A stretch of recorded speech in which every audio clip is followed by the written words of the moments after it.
I do not know where my wind filter is. At the very least, I still have my pot filter, I guess? Anyway, guys, welcome. 10 years!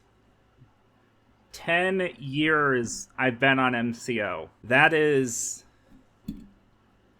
is just a wee bit nuts, isn't it? Literally a decade. About 40% of my life? It's wicked to think about. So, obviously it's been a good while since I've actually made a video. And also, a lot of things have happened in the last couple days. This is more of an update slash like news kind of thing to fill everybody in on what's happened, what's going to happen, my future on the server, and all of that jazz. I guess we should get the elephant out of the way first. I'm not blue anymore. I'm getting deja vu. No, but in all seriousness, I was demoted 2 days ago pretty swiftly, and I know it happened on the exact same day and not long after Clomik got banned. And given he's been a friend of mine in the past, I understand some people are going to associate those things, but those are not related at all. The only connective tissue between those two events, the quote-unquote evidence that led to both of those things, came from the same place, which was a leak in the FHS. Now, I was never privy to a lot of information in the FHS. I was involved because, although not so much with MCO, I have had a long history with history and archivism, mostly within the furry fandom, and I do support those kind of ventures, even in places where I'm not as enthusiastic about it, but I do understand the sentiment. That being said, from what I heard, a lot of stuff came out of FHS, and unfortunately, I don't actually know what a lot of it was, but from what I've heard, there was some spooky shit in there. So, I don't really know if I'm going to still be hanging around in the Discord, or any of that right now, but it's going to probably take a week or so for a lot of this stuff to really get sorted out. Not just with FHS, but with me and Clomik and anybody else who's been affected by this. So first off, let me go ahead and explain what led to my demotion. Last year, I was quite frequently active in the FHS VC because I would hang out with Clomik and some other people, and we were working on a lot of projects together. I was working on the Coffer, this place over here, this giant museum. I worked on the Vestige. I was working on my dungeon, which I will talk about soon. And I was doing some other things, like I designed a skyscraper for Chiron, and some other stuff that's not coming to mind. And in that, I did a lot of live streaming of in-game. And I guess on one or two occasions, I forgot to disable staff chat in-game while streaming. And somebody went and took photos of my staff chat on the stream and posted those somewhere in FHS. Now, I was not aware people were doing this. I do remember a couple instances where I had accidentally been streaming staff chat and turned it off, but apparently this happened a couple of times. That's what led to my demotion. Now, all of this happened well over a year ago, but staff confidentiality is something that is taken very seriously. It's something I took extremely seriously when I was a moderator, apparently more seriously than some other people, but that's not an excuse for this kind of mistake. I guess stuff slipped through the cracks.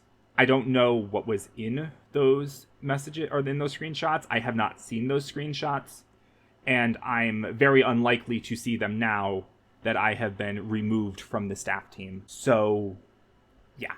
But I do remember some instances where that did happen, where I had accidentally been streaming staff chat, and I went and turned it off.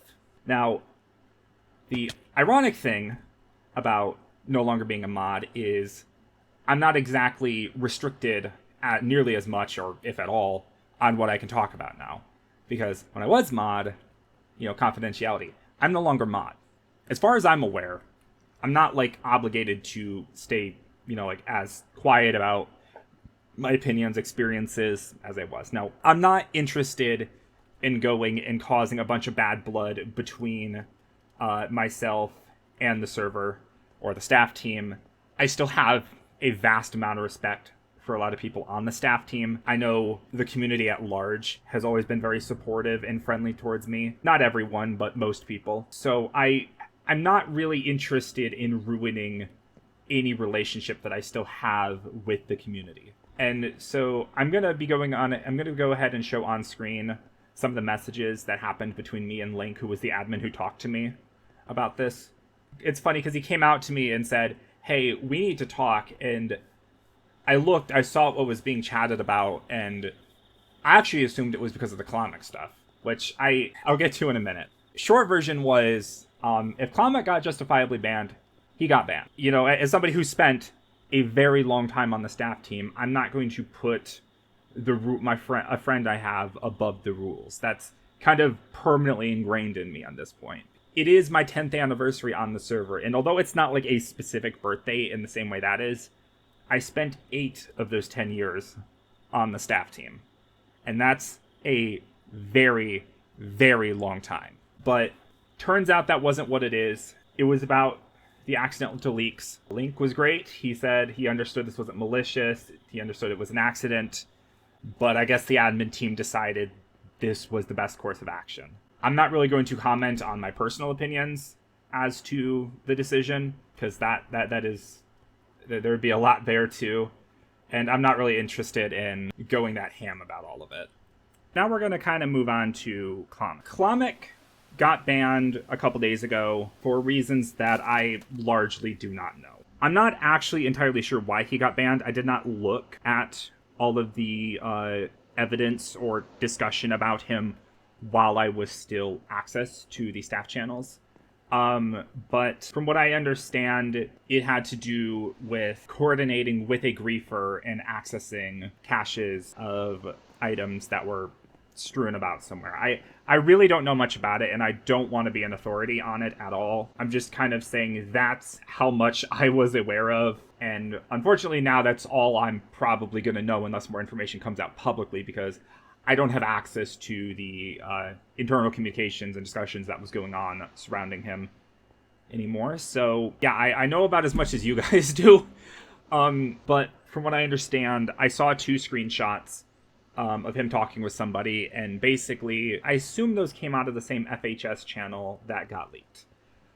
So that's kind of the connective tissue between me and him in this case. But that being said, his ban kind of leaves a lot of things in a weird position. So I understand a lot of people didn't like Clomik, and I think I understand some of those reasons. But, whether you liked him or not, he had a very large presence on the server, and when somebody of that caliber gets banned, there's kind of a moment of pause in both kind of the shock of it and also sort of the probate court that follows.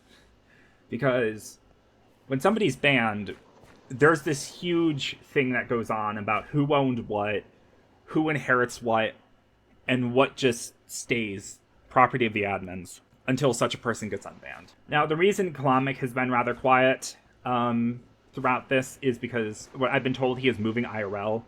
I have not been very social with Clomik in several months at this point, although I did reach out to him. Well, he reached out to me, I think, after my demotion, and we talked a little bit. But I'm not very in the loop about a lot of what's going on. But we did talk and do a lot of collaborative projects last year. So there definitely is some stuff that both me and him worked on together and have shared ownership. Specifically, it comes to the first location I was walking around while I just meander chat. The Vestige. The Vestige is this massive museum that he sort of commissioned and I sort of agreed to do after we did this. And the Vestige is a shared ownership. Like, it has it right on... Let me go back there real quick. Right here on the front gate. Owner. So the Vestige was a shared thing between both of us. So, in theory, I own the Vestige now. I say in theory because this sort of probate court that happens with ownership, I've seen be very complicated in the past. So I'm not going to make any assumptions until an admin specifically comes to me and verifies that, yes, you still own this. Now, I designed it, I helped build it, I've helped curate and manage it. Both of our names are listed as owner on the wiki, on the build. I have access to the nope zone, I have access to all the chests. Like, there is no reason I should not inherit this museum, but I know better than to, like, assume stuff. Also, my frames here are terrible with shaders. And just because it's come up, I have no intention of auctioning, selling, giving away any items that are currently in here. If there are illegitimate items that were obtained through illegitimate means, such as, what happened with his ban, admins will probably come and repossess those items. But anything else, including the vast amount of stuff that I own and has been donated or lent to the museum, is not going anywhere as of right now. Unless you lent the museum and you want the item back. You are entitled to that. I'm probably going to extend ownership to another person, like shared ownership, kind of like me and Clomik had, but with somebody else who is very big in helping design and manage the museum. Not quite as much as we were, but I feel like they've earned the right to help manage it going forward in the event that Clomik does not get unbanned. But I'm going to kind of save that information for later, just, depending on how things pan out. I also know there's been discussion going on regarding the Cookie Museum and I guess Funky Town as a whole. So, a little bit of information. I designed the Cookie Museum. This was the first build Clomik came and asked me to design for him. And I designed and helped construct this place. That being said, to my knowledge, I don't own this place. I was not listed as a secondary owner. I am not listed as such on the wiki, and I don't think I'm listed as such anywhere on the build. Now, I do kind of have like an unofficial ownership. It's not as clear-cut to me as the Vestige is. And when it comes to this, as always, I'm just trying to be as honest and objective as I can. I'm not trying to BS anything. I'm just trying to give it to you as straight as I possibly can. And like it says right here, owner, Clomik, designer, that, contributors, all these people. I might inherit ownership of the museum, but that is entirely up to the admins. That being said, it is a part of Funky Town, and that kind of pulls us into the discussion of Funky Town. Now, I'm not trying to be an authority on this because obviously it's up to the admins, and I really don't know much about this, but just kind of my 2 cents. Clomik was not the only owner of Funky Town. Actually, it was named after a player called Funky Hunk, who also helped create the town. And so, kind of my assumption is that he would inherit the town, and considering the Coffer, and also the Vestige, but the Coffer was a part of the town, I imagine he would inherit ownership of that too. But I could be completely wrong on that front. Assuming I get access to the Coffer, which I don't think is likely, I also don't have any intention of disseminating the museum's stockpile of cookies or anything. I don't know if I'm as interested in continuing it as Clomik would be, but I'm of the opinion that things should be left as is where possible. I know a lot of people would love to just see this place torn down or all the cookies stripped away. I don't really feel the desire. As somebody who very openly, had some opinions on Snaky Man in the past, I still wouldn't want to tear down Newport or his museum or anything. I don't really feel that kind of desire. I'm not that kind of person. But what really comes of the Coffer in Funky Town, I guess, remains to be seen. I can't really speak on anything else Clomik has been a part of, at least in a significant manner. Given my involvement, I felt like I wanted to share my opinion and thoughts about this stuff. And that's going to kind of bring us on to the next point. One of the last things I want to talk about today. I know I've been very quiet on the server, at least on YouTube, for quite a while now. And although I did go on a long hiatus this year for other reasons, I might talk about, but not in this video. That's not to say I haven't been doing anything. So I'm sure I've shown this off at least once before. But I have been working on, with various people, a dungeon for the server. Actually, one of the largest and most, I don't want to say most ambitious, but definitely one of the largest scale dungeons that the server has seen. Obviously, Delta City beat it out, but it was like double, arguably triple the size of the Valentine's dungeon. And it's really hard to gauge the size of like Empress's Tomb, but it was also much bigger than Empress's Tomb, and still is. And let me go ahead and turn on the resource pack for this. I'm not going to go super in depth on the dungeon and all of its inner workings and details right now. Maybe I'll do like a making of video in time, but what I will say is the dungeon is in a very advanced late stage of development. Currently, everything was designed and then built in survival, which I thought was the norm. I guess is not when it comes to a lot of dungeons. But we built this all in survival. All of the mobs have been designed. All the items have been designed. The zones, the level design, all of that was handled before we actually physically built it. We are really far along with this project, and I'm not even going to begin to explain right now how much time went into the design of every square inch of this. It was very iterative until I felt satisfied that it was the best that could be obtained in this version of Minecraft.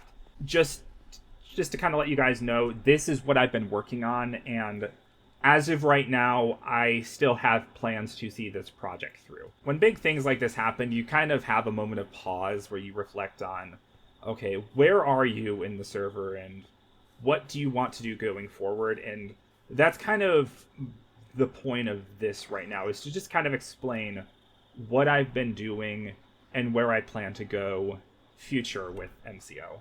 And right now, this is my big priority, is getting this dungeon complete. So much time and care and progress has been sunk into it, and we're kind of at that point where we just have, probably about 2/3 of the coding left to do, maybe about half. And then it's just down to playtesting and iterating as needed. And with everything that's gone into this, I really want to see this project finished. And so I am still committed to getting this out the door, although that might be a little bit weirder now that I'm no longer with the staff team. And I will clarify, I'm not with the staff team anymore. I still have access to the event channels and the event coordination. So I haven't been stripped of that rank or that sort of thing yet. But really that kind of leads us into the very last thing I have to discuss. That is the Christmas animation. Things were going on behind the scenes during the production of the last Christmas animation, and that's kind of why I decided to take a break from the server for quite a while. And as a result, I didn't start making videos again at the start of the year like I usually do.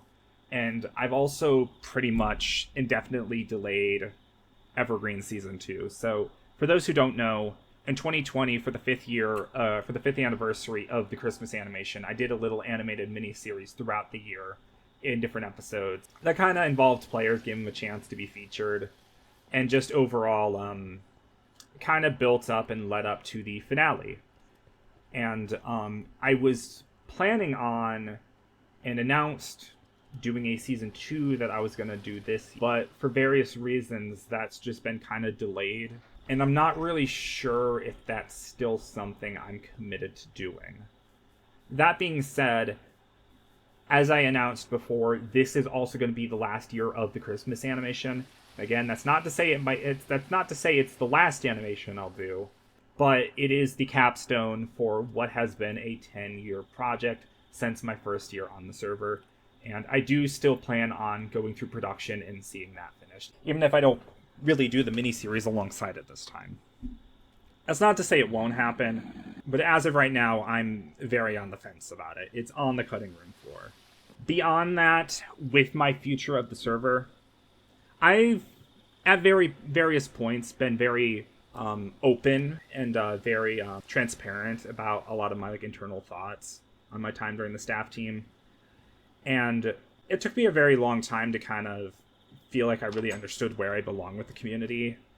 And just because I'm not a mod anymore does not change that feeling. I am in this very unique position where, 10 years on the server, that's a very long time. And while I'm not the only active player of the server who's been around that long, I've done a lot more than most players ever do. Whether it's YouTube, the animations, 8 years as a moderator, the events, the various things I've done over the years. And that's given me a very unique and special place in the community that I'm really grateful for. And I really appreciate everybody who's been very supportive of me and pretty much everything I've done throughout the years. Even last year, because at the very end of last year when I was working on this project and the Vestige, that's when I felt like I truly began to understand and fall into my own methodology of building in Minecraft, because I used to just kind of mess around until I thought something looked good. But that's when I really started rethinking about how I approach Minecraft, mostly through color and texture. I'm not really going to go into a big thing about how my building methodology works. It was a huge force behind how this turned out. The long short of it is, it's been an extremely, extremely long time. I'm now 26. I started the server when I was 16 in high school. Project Moon, the Vestige, the Locus, which is this dungeon, CO Jeopardy, the Lunar Games, Merry Christmas Fredonia. There's so many things I've done. Even if I'm kind of in a more distant place with MCO than I used to be. That's kind of normal, and I still plan on sticking around the server for the foreseeable future. I have no plans on going anywhere right now, even if some people would rather I did. But, bittersweet as it may be, thank you everybody for an astounding decade. Despite how rough it sometimes is, and unpredictable, and yada yada yada, I really do love this server and the history and culture that it has cultivated over such a long time. I almost forgot to actually mention the very last thing. It kind of goes back to one of the first things I said at the very beginning of the video. I'm no longer a staff. Although I don't have an interest in sharing dirty laundry or anything like that, it is kind of relieving to no longer have that muzzle over my mouth when it comes to anything related to my experience with the staff team and my opinions of the staff team. And that kind of leads me into what I wanted to do as a little celebration for 10 years. I'm doing a little Q&A. I don't really know if I'm going to do a video format or anything, but as somebody who's been all across the community and all corners of it for literally 10 years and has seen so much change, the up, the downs, the invasions, the demotions, the drama, the staff internal politics. If you have any questions, anything at all, feel free to comment it down below or reach out to me privately. Obviously, there are some things I'm not going to talk about, but there are a lot of things that I can now talk about, and I would like to talk about if people are curious. I would give an example, but it's so broad that anything. Whether it's about the server's cultural, whether it's about my opinions on the staff's internal politics or the evolution of it, any specific events you want my opinions on, I'm not going to share privileged information. But if you want my opinions or kind of my personal growth as a player, whether it's maturity wise, my building skills, creatively with animations, various other things. The last time I got demoted. If you have any questions, I would love to answer anything. I feel like I have so much crazy experience, and I probably don't talk about it as much as I should. But even if it's just curiosity, feel free to ask. Consider this the little 10-year little Q&A. But with that being said, I'll see you guys next time. Bye-bye.